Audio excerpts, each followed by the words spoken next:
আজকে happy valley পার্কে ভুতুড়ে ঘরে ঢুকে আমার বন্ধুরা যে এত পরিমাণে ভয় পেয়ে যাবে আমি তো স্বপ্নেও ভাবতে পারিনি। চলো গাইস তোমাদের সবকিছু শুরু থেকে বলি। আজকে আমরা ফ্যামিলি নিয়ে এসেছিলাম একটু হ্যাপি ভ্যালি পার্কে বেড়াতে, আর আমার সঙ্গে আমার দুটো বন্ধুও ছিল।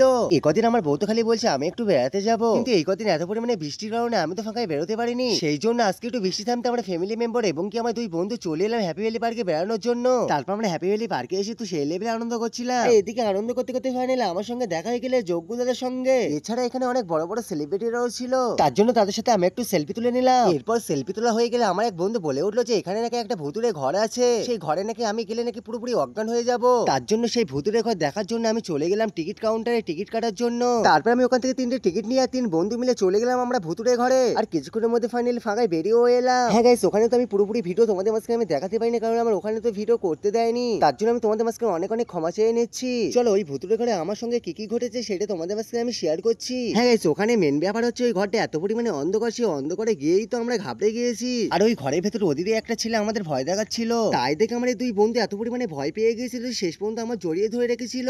চলো গাইস, আজকে মিনি ব্লগ আমি এখানেই শেষ করছি, কারণ এই ভিডিওটা অতিরিক্ত লং হয়ে যাচ্ছে। তোমরা যদি এই ভিডিওটা পার্ট 2 দেখতে চাও অবশ্যই চ্যানেলটি সাবস্ক্রাইব করে আর কমেন্টে লেখো পার্ট 2।